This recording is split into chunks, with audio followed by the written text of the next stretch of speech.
And with that, I'm going to turn it over to Mel to talk about managing transitions with grace. And Mel is a friend of mine for almost a decade. I fell in love with him.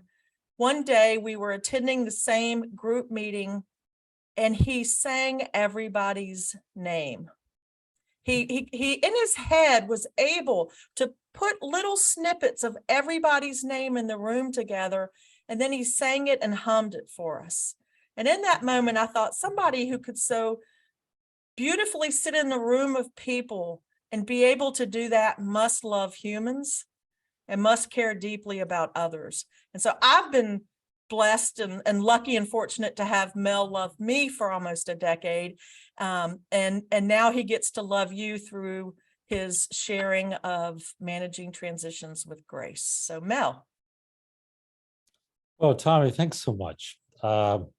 I've already told you it's an honor for me to be a part of helping to launch Emotional Intelligence 3.0.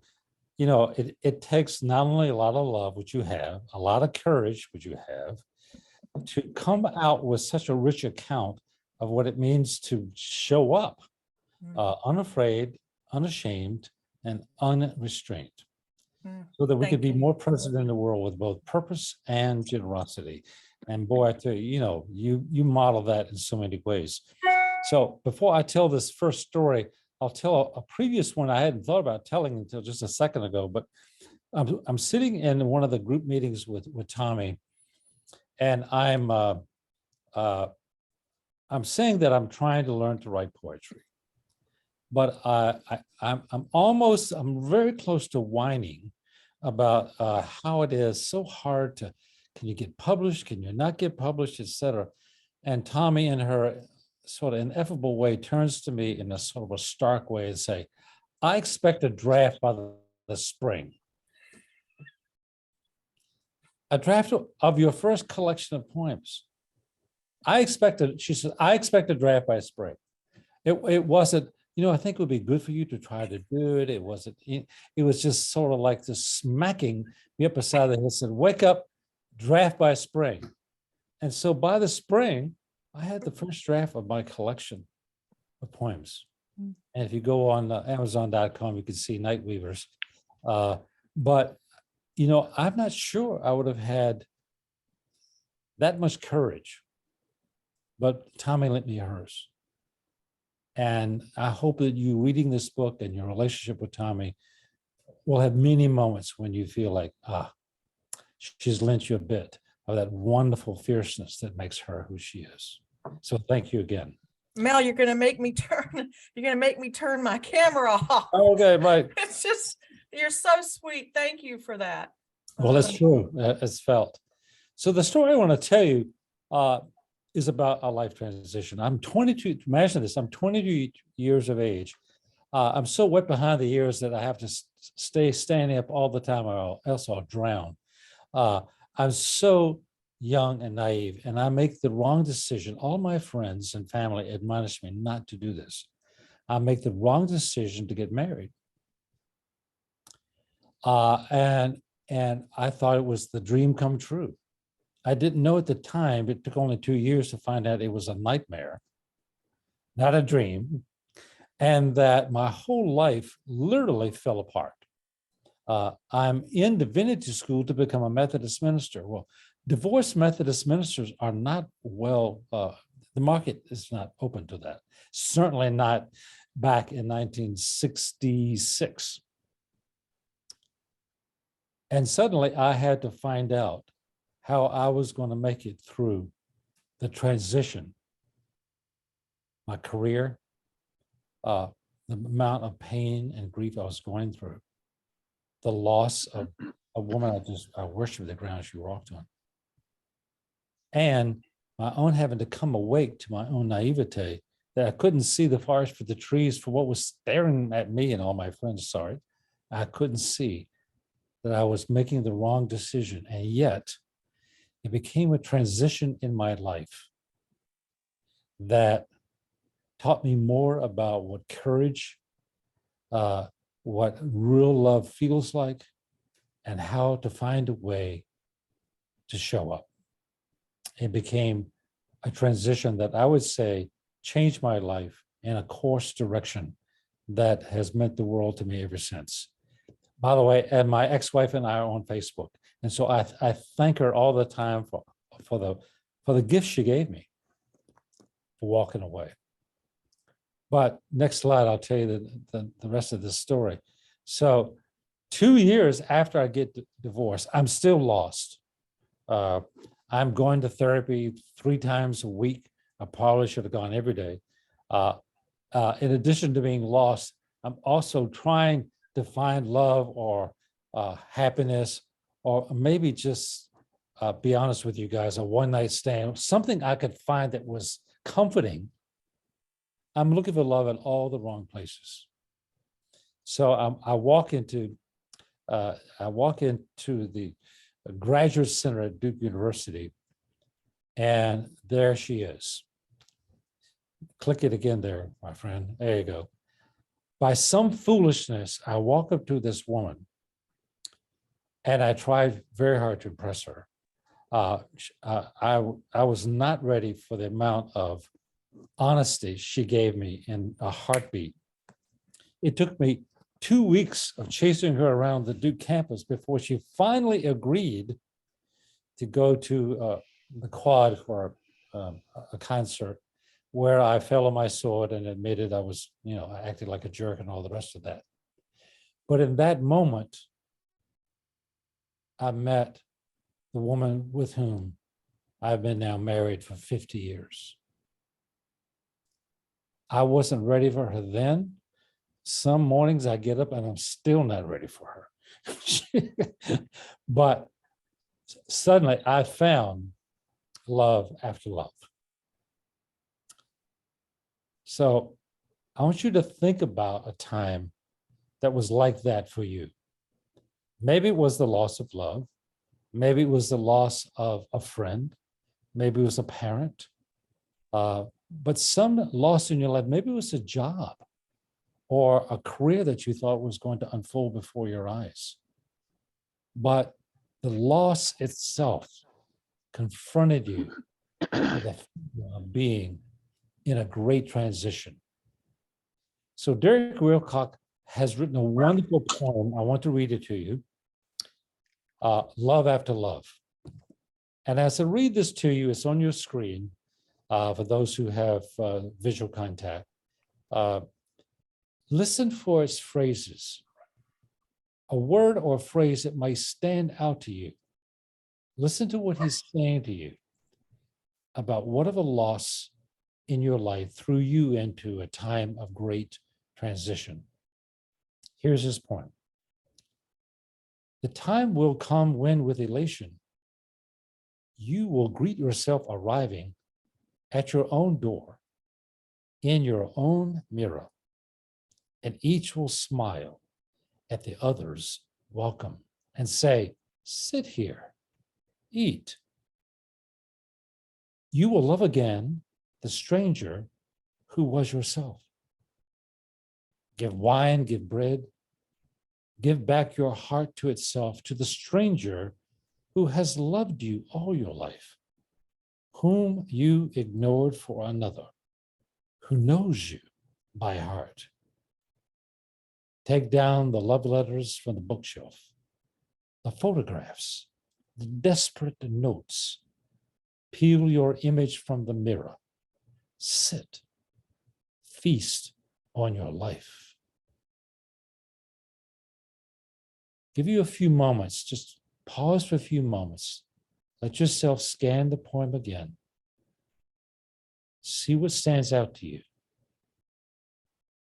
See if you've ever experienced this coming to know the stranger who has loved you all your life.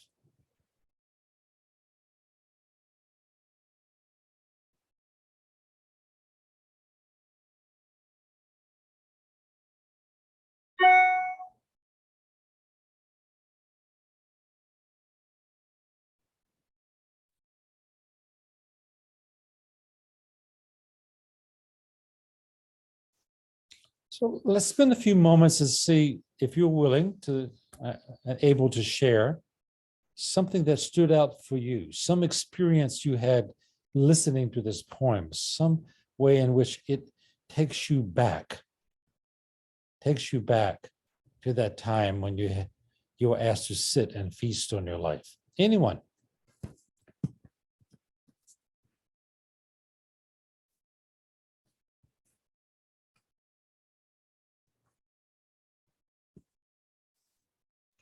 Hey, it's Haskell. If you can hear me, I just took myself off mute. This is it hit me in a very good time. I don't know if anybody else is either dealing with or dealt with self-hatred, but I was having a conversation with my childhood pastor the other day, just about some things that were going on in my life, and we were talking about self-love. And it was very interesting to me, and what stands out to me here is that I'm 45 now. The last time that he was spending time with me on a regular basis was 18, 19, 20 years old. And I think some of the things that I described to him were not even fathomable by him, because he remembers a different version of me. So as I talked to him about self-love, it was foreign for him to even hear me talking about that, because he remembers a much different person.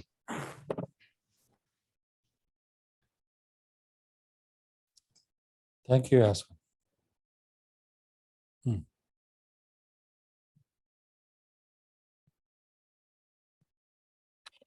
And Haskell, thank you for the courage to share. I resonate with that self-hatred. I even wrote a book about it, right? Hating myself every step of the way. So welcome, and thank you for your courage to name that with us.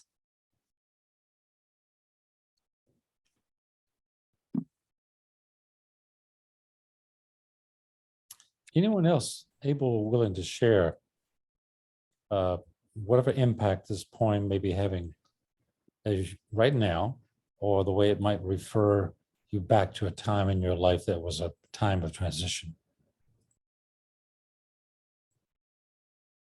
I think for me, this image of peeling my own image from the mirror, it feels like my life and all of the really intense encounters and beautiful moments have been an ongoing peeling of images of how I perceived myself, to reveal an aspect of who I've always been that I haven't been aware of.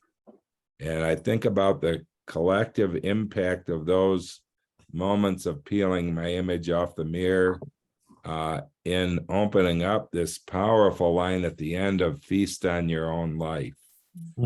So one of the things, the pain of facing the mirror and peeling the image, and then the beauty of what's born out of that. One of the things I'm appreciating both about this poem and life is early on, each image that I would peel away, I couldn't differentiate from my own physical death. And yet to have a pulse after it was shocking at first. And now it's becoming a more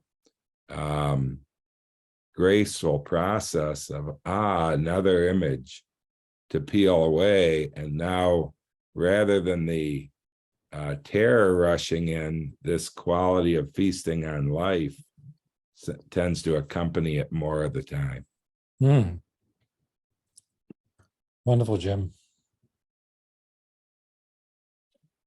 Yeah, Jim, what you said brings up for me that piece about give your heart back to yourself, right? I hadn't even realized that I separated from it. And yet I am, right? So thanks for sharing that. So good to be with you all. I think this just expresses an evolutionary process if we allow it to happen. I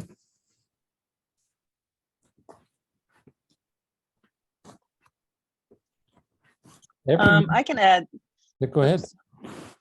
The first time I was introduced to this poem was through the coaching program that I went through at Duke Integrative Medicine, and I was fresh in a separation and almost divorced with 4 young children, and had this mysterious physical pain that was keeping me from doing the work that I had always known myself to do, and was just in a huge transition of, I don't know what's going to happen next. Like, just definitely trusting and trying to figure things out, and a lot of peeling back to who I am at my core and who I wanted to be for myself and for my children, and all those kind of big picture questions.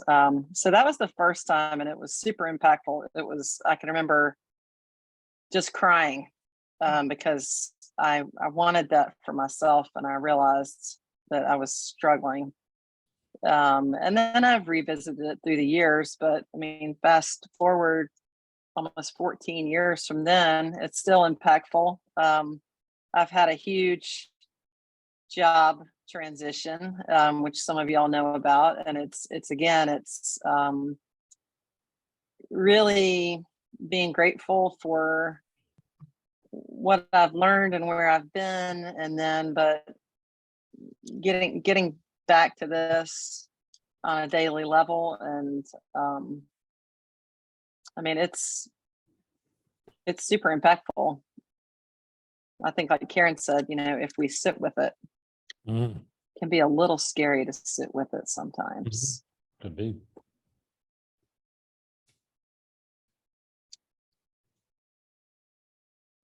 Anyone else?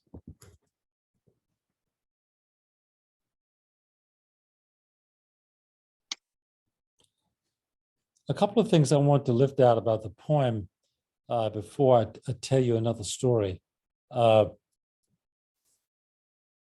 It feels so wonderfully ironic that Wilcock opens up, time will come when with elation. Like, oh yeah, there is a moment of elation when you realize that giving back your heart to itself, that stranger who has witnessed your entire life is still with you, is still blessing you, is still helping you through whatever the transition may be. That there is a spiritual dimension to this poem that really is lifting out the kind of presence of this energy, of this other who is you, who loves you, and who doesn't take serious all of your self-hatred, all of your loathing, all of your disappointment, all of your list of failures. And I have all of those. Sooner or later, most of us do. And we peel back those images that says, no, the me that I truly am, this larger self that I am, that I might dare now to show up and be that, is fully alive. And is, as Tommy's model tells us, a wholeness, a presence in the world. And we are meant, I agree with the comment, this is an evolutionary process. We are moving up that spiral. We're called up to that destiny because our origins are also wonderful, amazing, and good. So let me tell you the next story. Next slide there, Tommy. We've had a few moments of quiet and sharing, so keep going. Life is transition. So when I first said this, I was at Notre Dame teaching a module in leadership. And one of the fellows in the room said to me, well, what do you expect of me as I'm going through this transition in leadership, as he was describing it? What is going to happen? And I said, well, tell me what happened the last time you went through a transition. Tell me the story of your transitions, because your whole life has been full of transitions. Whether we know it or not, we're constantly moving from one place to the next. And sometimes it's hardly noticeable. And sometimes it just rocks us. We're almost landing in a new universe. So I told you that I met Bonnie, the love of my life, for 50 years now. We celebrated in July our 50th wedding anniversary. And so the sisters, Bonnie has a group of sisters that are all wonderful. I think she has 4 sisters. Asked her, well, what's the theme? And she said, I don't know, ask Mel. And so I turned around, I was in the same room, I could hear them talk. I said, well, let's just use Time in a Bottle, the old Jim Croce song. And so we used the whole notion of time in a bottle. And if you wish you could save it, you wish you had all the moments, you wish they would last forever, but they don't. So we then made a timeline at our anniversary feast, a timeline of our entire life together. And then asked all the people in the room to come up and write in where they were in 1972 or 1975, or what they were doing, who they had met, who they had lost. And by the end of our celebration, there was nothing but all of these stories of people and all of their life transitions that they had been through. And that's what we celebrated. It wasn't just our 50th anniversary.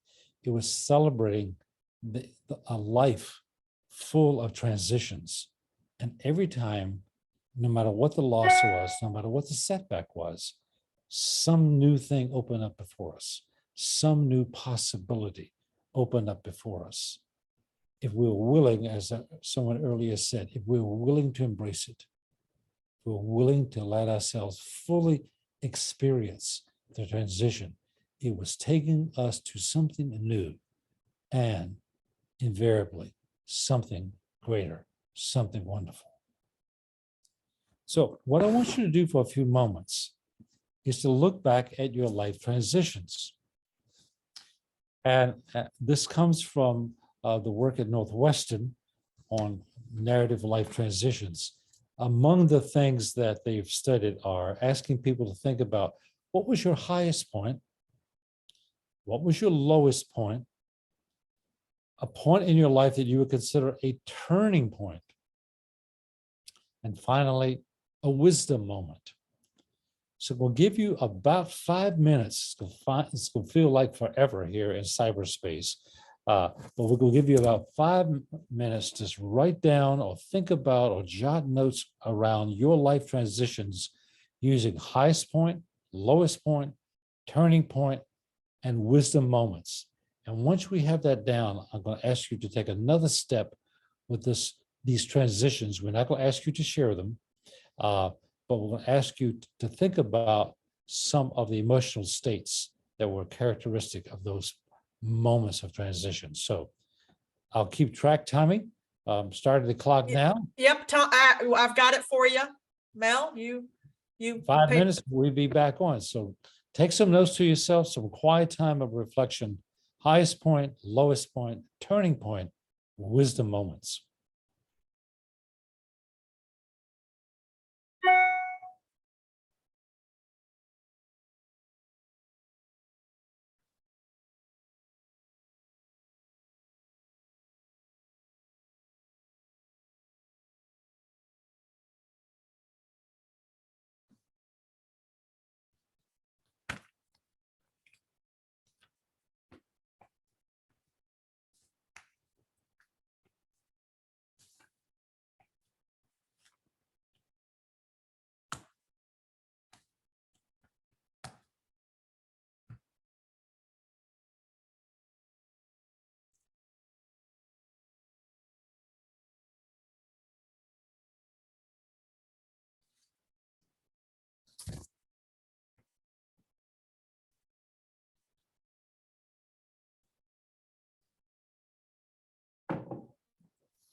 As we near the end of our time, keep in mind that if you don't know what to put in one of these places, the old rule of thumb always works. It goes like this: make something up.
All right, Mel, that's the 5 minutes.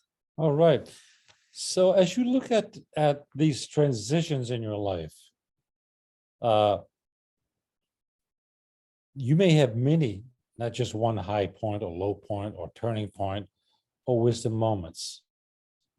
I want to encourage you to allow yourself to experience in your memory what those moments were with complete, absolute, unequivocal acceptance. The experience was just what it was.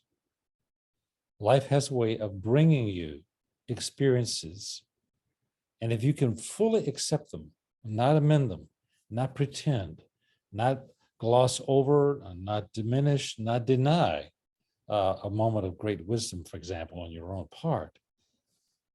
If you will fully accept everything as a gift, then you begin to understand how wonderful transitions are.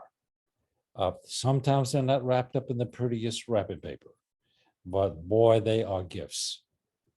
I would say that my own highest point was the birth of my children. The first time I held new life in my hands and understood what it was that I was being asked to become in order to fully accept the gift of both of my boys. The lowest point I've already mentioned was at 22 years of age. I thought I was going to die.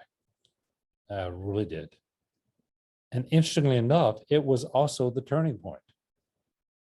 And I've had many turning points since then. Most recently, 7 years ago, when Bonnie had a spinal cord stroke and went from being a fully active person to being partially handicapped. She lost all functioning from the waist down. She walks behind a walker. We're about to go to Bryce Canyon, and we've got an alternate terrain vehicle for her to drive around on the canyon. It's going to be wild. We're going to have a great time. And wisdom moments, is like I can't stop counting them. They come to me mostly in my own work, whether it's coaching or whether it's therapy or the ministry I do. They're constantly coming. Jim and I had wisdom moments just about a year ago, walking around my neighborhood, talking to neighbors of the Caroline community and the history of their holding this diverse community together. Just wisdom coming from every direction. So they're there. But now here's the next thing I want you to think about. Next slide. In Tammy's wonderful book, she talks about 5 emotional states. protection. Emotional state when we're really needing, maybe working overtime to protect ourselves from further hurt or harm or loss. An emotional state of expression when we are making sense of life, perhaps making sense of some hurt or harm or loss, discovering something new about ourselves or about the world or about someone we love, feeling empowered by the choices we are given the opportunity to make. The third emotional state is integration, marked by feeling hopeful, purposeful, courageous. Something is emerging, and we may not know what it is, but like the West Side Story, could be, who knows, something's coming, something good, that it feels like we're on the verge of something really new. Moving into the emotional state of silence and oneness, a place that's so much calmer than all the others, a feeling of belonging, a place of deep inner silence, connection to everything and everyone, the ability to actually embody ourselves in the world and to become an unconditional lover. With those comes the fifth one, presence wholeness. That kind of balance between love and power held in harmony, where we really are aware of our ability to serve humankind. As has been said, not being the best in the world, but the best for the world. And living with an infinite sense of possibility. What I want you to do is to go back through your list and ask yourself, in each of the transitions that you're remembering, what was the emotional state that you experienced? Protection, expression, integration, silence and oneness, presence, wholeness.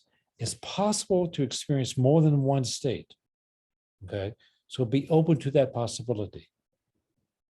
And with each of those emotional states, keep in mind they were teaching you something.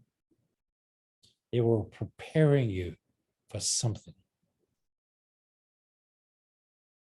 Transitions are always preparation. Always preparation. So we'll take another 5 minutes and let you take note of that. And when we come back after this 5 minutes, I will ask you to see what you're willing to share about lessons learned. You don't have to share the intimate stories of your life, but lessons learned from each of these emotional states. So Tommy, if you will once again be the watch keeper, the clock keeper, we're going to take a 5-minute pause.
And again, as you are rounding the bend here, if it turns out you're not sure, your best guess will do for now.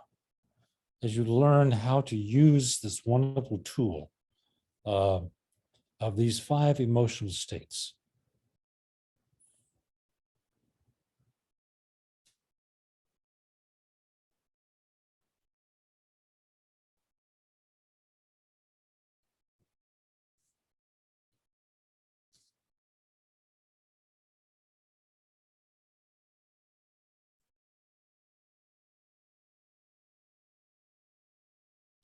All right. So I will tell you that when I was 22, the lowest point in my life, protection was essential. And I learned how absolutely unprotected I was, and that I needed to learn how to do it. What was the invisible screen or energy or something I needed to develop in myself so that I could take care of myself in the world, that my heart was a lot more vulnerable than I ever thought it could be, and that it was up to me to learn how to protect myself. And the lessons that I learned about that have served me well many, many times since then, of learning how to really take care of my own deep vulnerability. So protection isn't necessarily trying to escape. It isn't necessarily an emotional state of somehow trying to prevent more hurt. It may be learning from the hurt that's there and discovering more of our capacity to take care of ourselves. Although I'll have to say that in protection, I tend to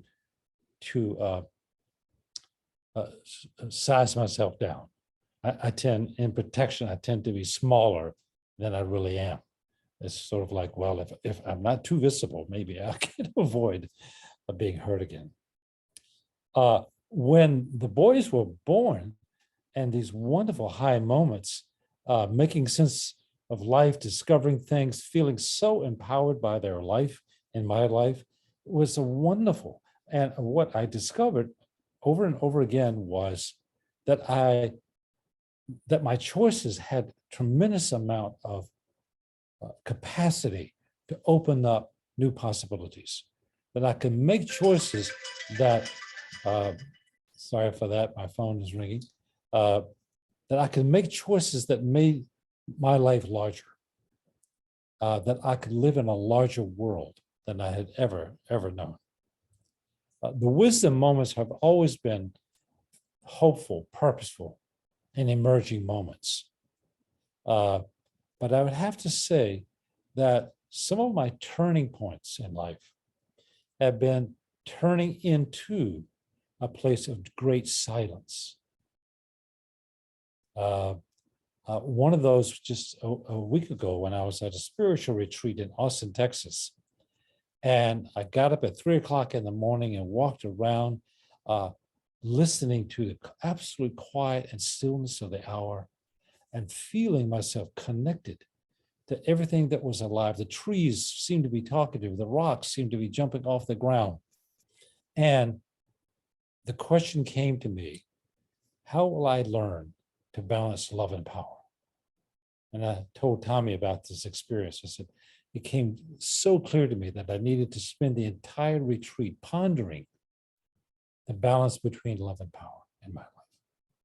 So those would be some examples of things that I've experienced and lessons I've learned. So whoever might be willing and able to share insights, observations from what we've done so far with your transitions and emotional states and what they taught you.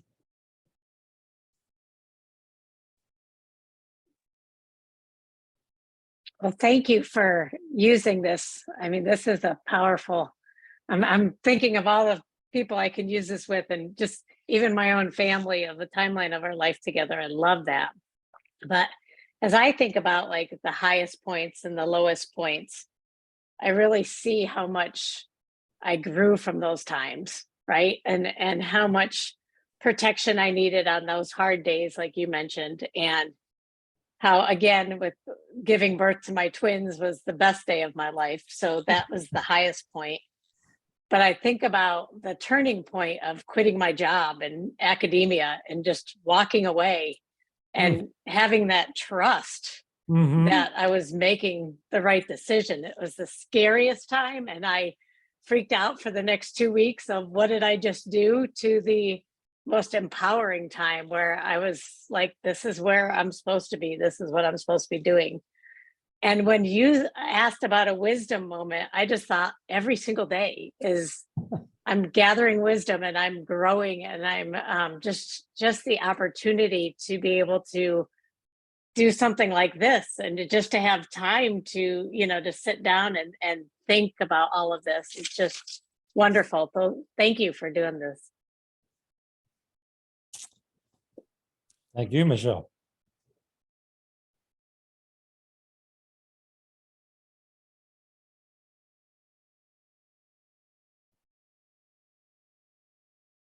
I think one thing you said, Mel, that really clicked with me is like these times where low points. I kind of got stuck for a little bit on the lowest or highest and had to just go low and high.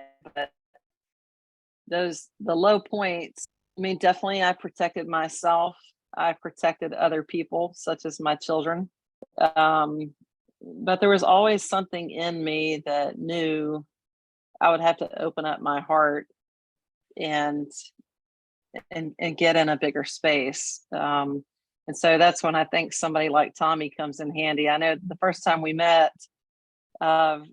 she challenges us to be bigger and not play small. And that really scared me too, to ask for that first meeting with her. But something inside me has always known that that's the path, and that's what's worth it. And I agree with what Michelle just said of just like those moments they're here for us every day, if we're open to it and we're present. And it's pretty awesome.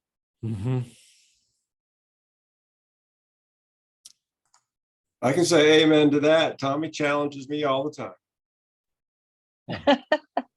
Every day. I think, honey, it's different when we're married. He speaks truth. Yeah. Let me just say that as far as a highest point for me, that was when our son Warren got married, and all of our family, my family, Tommy's family, were there at our house visiting, and our son just seemed to have his great attitude, and we love his wife, fiance at the time. That was a big high point for me. I don't know if Tommy felt the same way, but I just remember at one point just feeling this total bliss. It might have been at the rehearsal dinner, or it might have been at the actual wedding when Kayla was singing that song. But a low point for me, maybe for Tommy as well, was when a cyber fraudster stole our mortgage payoff when we sold our house. And for the next 5 months, we were in a very tenuous situation financially, and had to make some strategic legal decisions. And Tommy was always hopeful that it was going to turn out well, and it did turn out well at the end. So she was right about that. But while we were in the middle of it, it was just awful. And so we were very fearful, and just had to hold on to what we had to make it through to the end. And thankfully, it did turn out well. So that was a big moment for us. Thanks, Jim.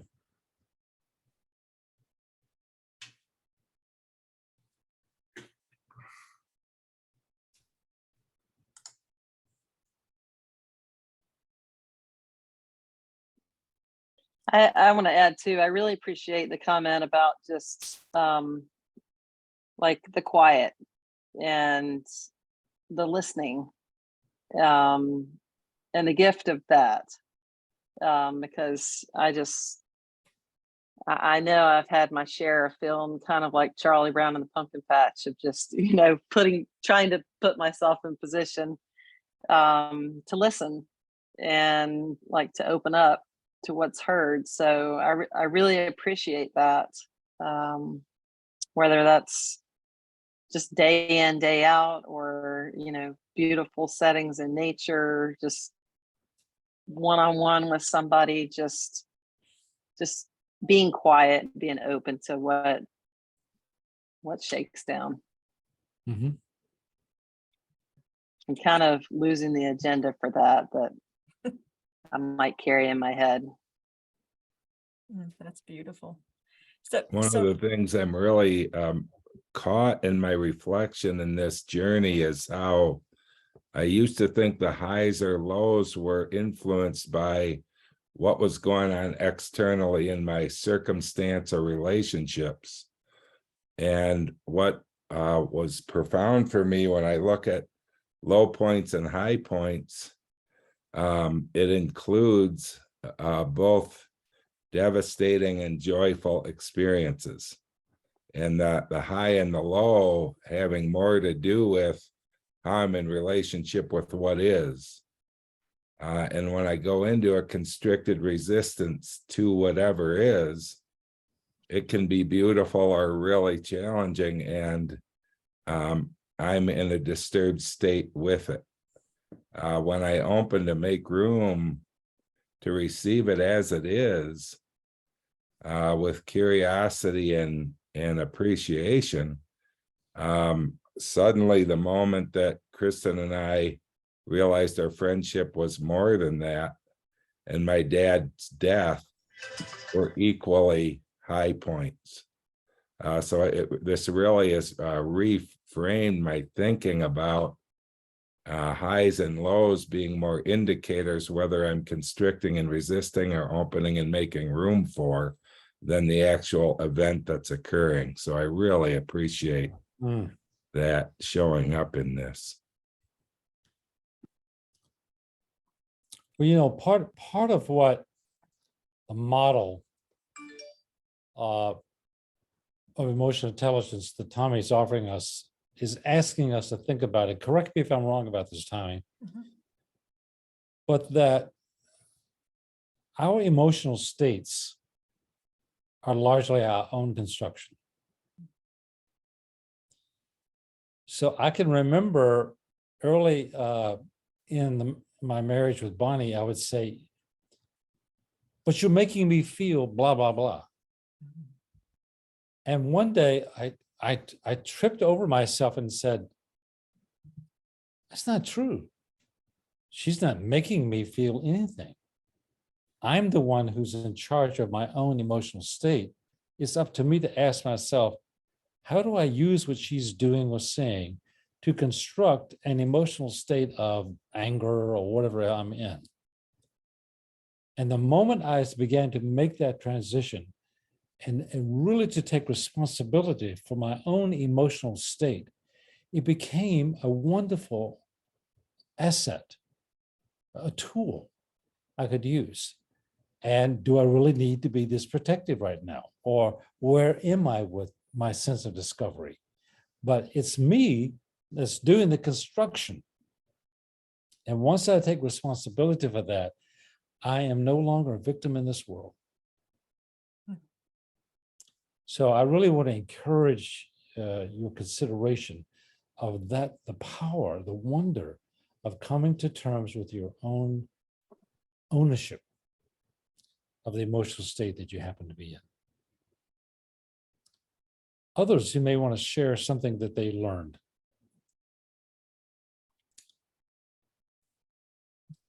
Mel, I just want to expand upon what you just said, because for me, I would resist the moment, right? I would, it's like putting your hands up and saying, no, this can't be happening. No, my father cannot die, right? I have a a vivid memory of laying across his coffin at the graveside, saying, I don't know what I'm going to do without you. I'm so lost. And part of my own development has been to realize that to allow myself to drop into that pain, not to resist it, right? To go ahead and go into protection for the 5 or 7 minutes and allow my emotions to have their way with me, right? Just allow them to wash over me, because they will they will move through me instead of get stuck, right? And I had this poignant moment a couple of weeks ago where these things really collided for me. Jim's family got together to celebrate his mother's 90th birthday and the passing of his 98-year-old stepfather. So the first hour of the celebration was the honoring of Fred's life, right? And the second hour, in his death, and the second hour was the honoring of his mother's life through her birthday. And in that, and I thought I would be crying my eyes out through Fred and laughing my guts right out through Marnie's. And what happened is I actually laughed at the joy of celebrating Fred's life and cried at the poignancy of celebrating everybody in the room who was tied to my mother-in-law and the gifts she all gave us. And so, right, being able to stand in those moments and allow whatever's happening to just wash over and not resist it and just allow it, I think has probably been, that wisdom moment of really experiencing that, the truth of that in the celebration of life and birthday party a couple of weeks ago. Thank you.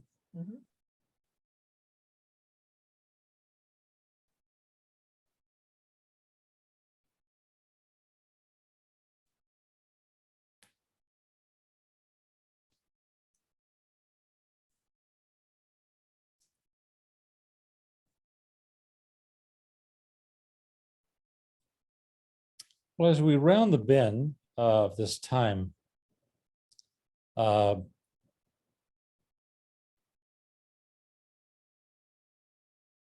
had asked me to mention this, so I'll be sure to do this. I grew up in a family that was very burdened by grief.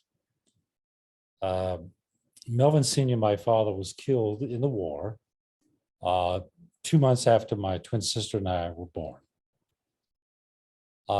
Within the next 6 months, mother also lost her father. She was homeless for a while. She lived in an attic arrangement that one of her brothers gave her to use until she could get her feet on the ground. So grandma lived with us. So I grew up in a family where there were 2 women who had suffered great loss.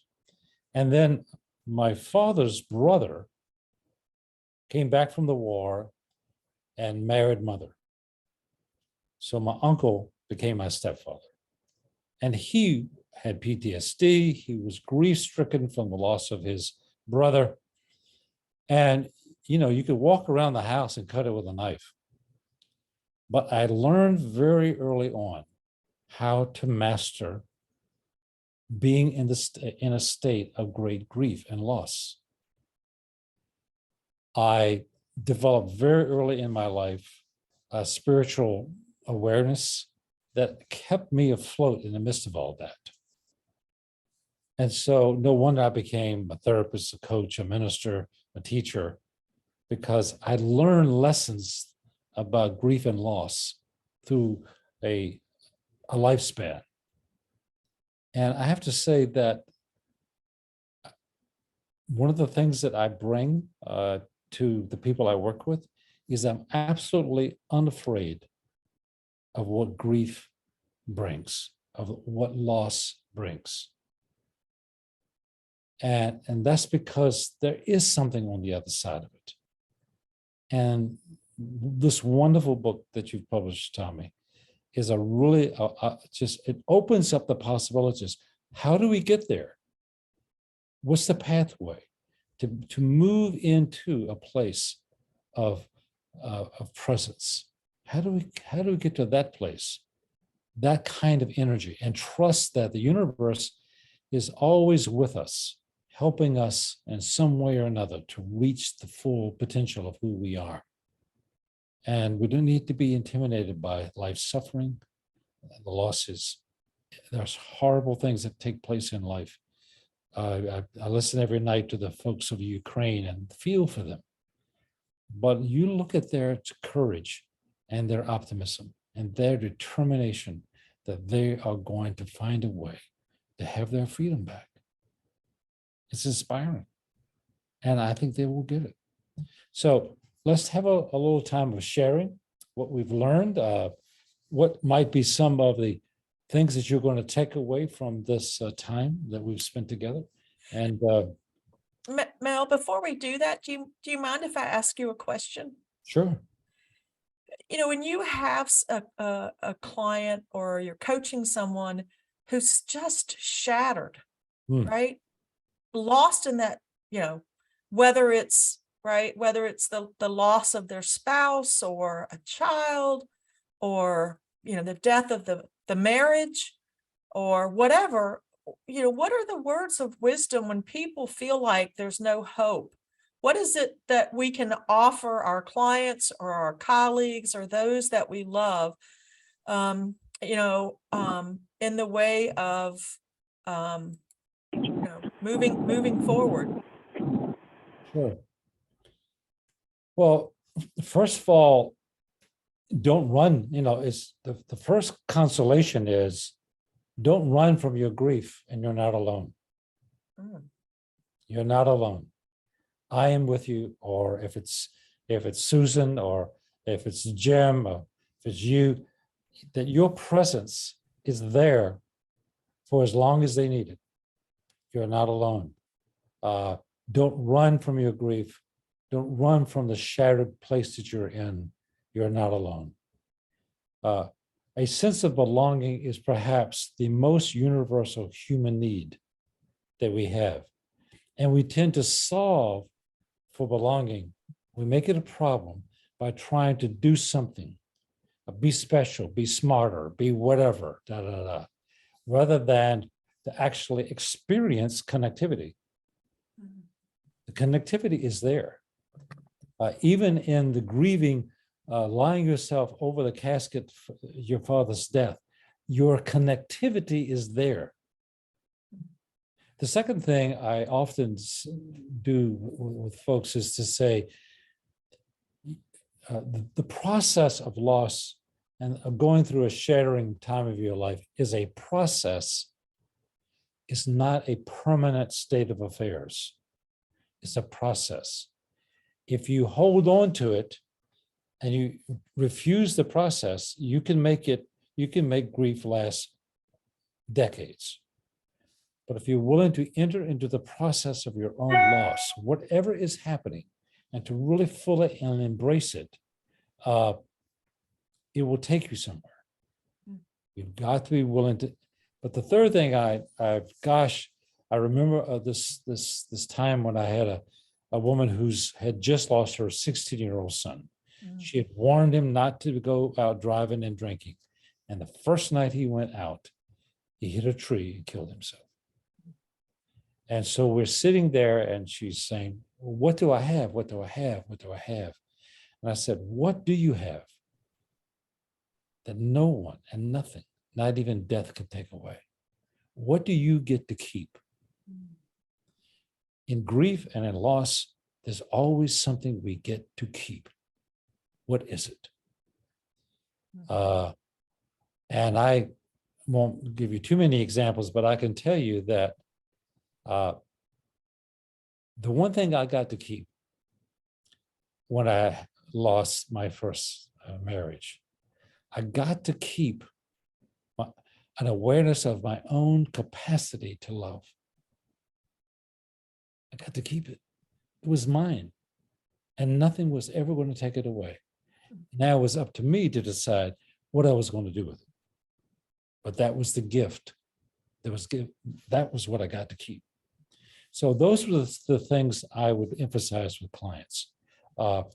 Leadership is no different. I mean, I had someone in my office for a coach for about 2 years who had made the transition from being a fighter pilot in charge of a whole squadron to suddenly living his life with no job and no hope for one, and not sure what in the world he was going to do in his early retirement with those skills and those abilities, and how to make his life make some sense.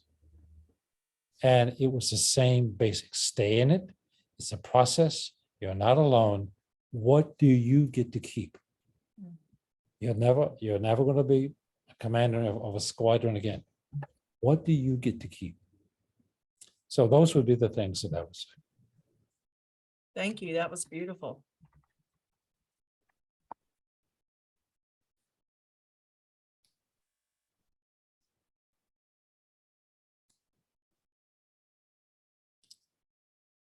Questions? Think if you've read the book or something about this podcast that has brought something up.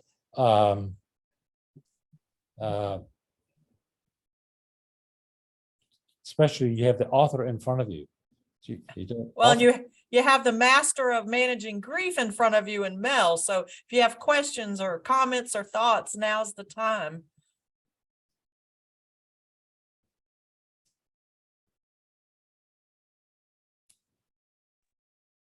Well, I was thinking of adding like construction manager to my resume, since the part about like constructing our emotions, that gets kind of funny. It really does. Lately, it's been very funny. It's like, come on, Susan. You're just making this stuff up. Just let it be. Just let it be. I love the part about just being present with ourselves and with others through all these transitions. And I just think that's the greatest gift. And I really like the part of just what we get to keep.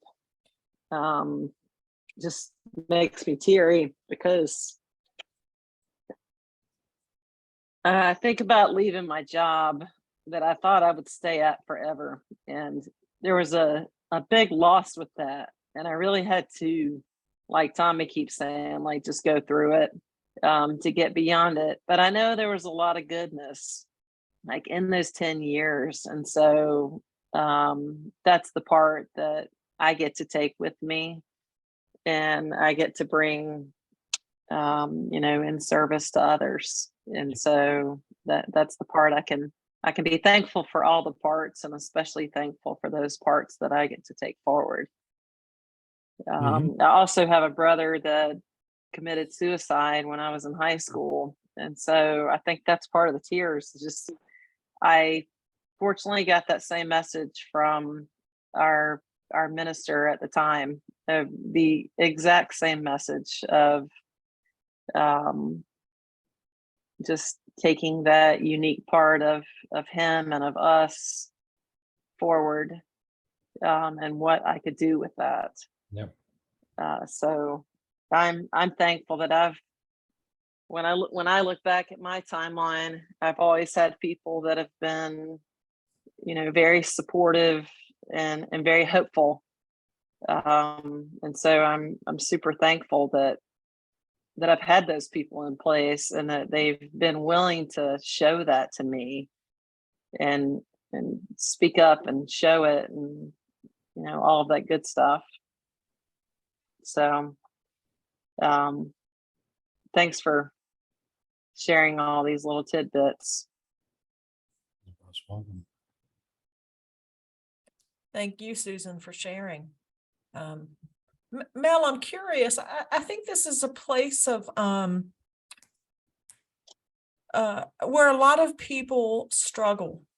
We were on a family Zoom call Saturday night, and my daughter-in-law Kayla shared that one of her mentors is dying of cancer, and she really was. I mean, you could see she was struggling how do you show up for someone at the end of their life in a way that's meaningful?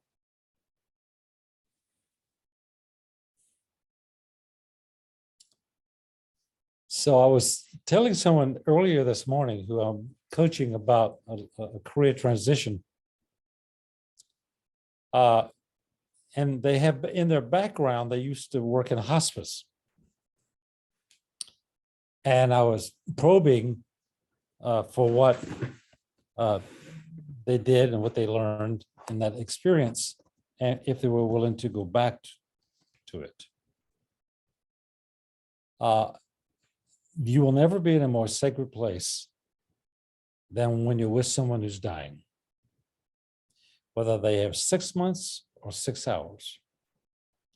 There is not a holier place. So what keeps us from being present to that, the holiness of that moment, is all of our protests. Why is this happening? This isn't fair. Or this person is a young person. I worked a lot with leukemia, teenagers who had leukemia and dying at 16 and dying at 18 back in the day at Duke. How to show up. And if you sat down with Elizabeth Kubler-Ross, which I did once, and asked her this basic question, she said, the person who's dying isn't interested in their dying. They're interested in their living. Do I have another few hours? Can you live with me? Can we be alive together in this moment? I'm thinking of someone many years ago. She was 20, just turning 22, and she was dying sickle cell. She was dying of constant pneumonia and pulmonary conditions. And in the last 2 weeks of her life, her college came to her and said, because of your suffering and because of what you've been through, we've given you the last 6 credits you need. And here is the college diploma. And we sat around, stood around, jumped around, balloons going everywhere, celebrating her graduation, knowing that she was literally reaching her pulmonary condition was so bad, we knew that she might not make it through the celebration, but it was alive. So I want to invite people into the experience of dying as part of life and how to live it, how to live fully in that moment, how to show up in that moment. You're talking about wholeness presence.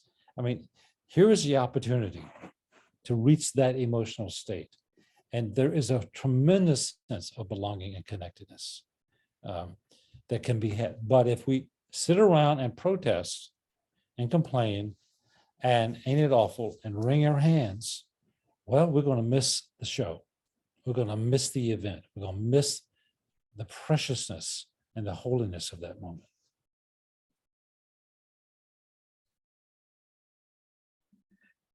Beautiful, Mel. Thank you for sharing that. And, I noticed that, Haskell said that, it's a holy moment to be with one who's dying regardless of time. And Yes. right. But with that said, aren't we all dying? Right. Every day. Every day. And so Haskell, one of the things I've started doing every night is honoring the day, all the losses, all the gains, and asking for one more day. Right. And when I wake up, I'm grateful for that one more day.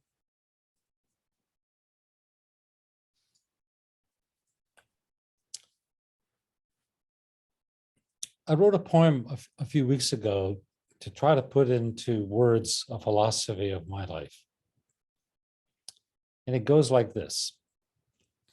Sometime when you are sitting in the dark, waiting for a lover, a physician, or a priest, ask yourself whether this conversation could be your last. And if it is, what will you say? What will you do? And what will you hear?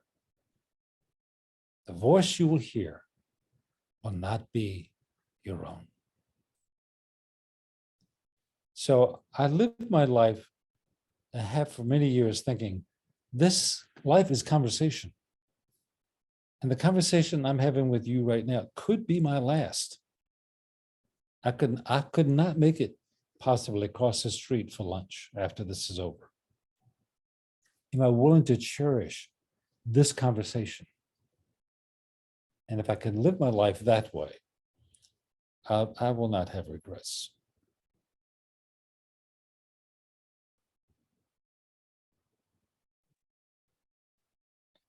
That's beautiful, Mel. And what I'd like to do is offer everybody an opportunity to offer up a takeaway or a thought that's resonating with them.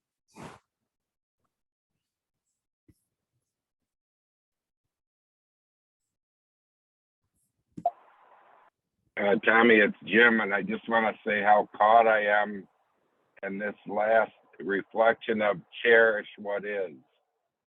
That my whole heart exploded open when Mel just said cherish.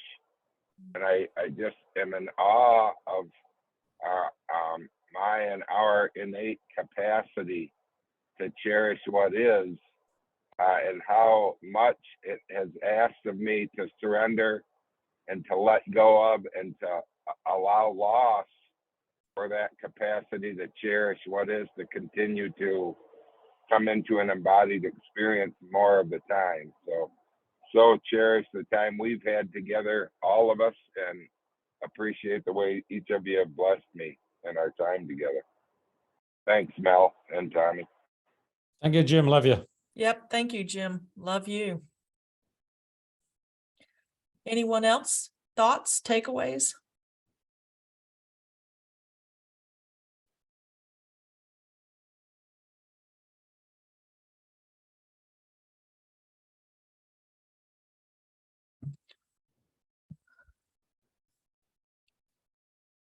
Well, then, thank you so much for joining us, Mel. My deepest love and respect for you sharing your wisdom with us today. Yes, love you for being here. Thank you each for showing up. We do have a recording of this, and we'll share that with you. And Tiffany, I see your message to the group and I know Tiffany's dealing with her ailing father. And so hopefully, Tiffany, we've been able to offer you maybe some respite from all that you're carrying. Thanks everybody for joining. It's been awesome. Take care. Thank you, So Tommy. appreciate it, Tommy and Mel. Bye, Love thank you you. all.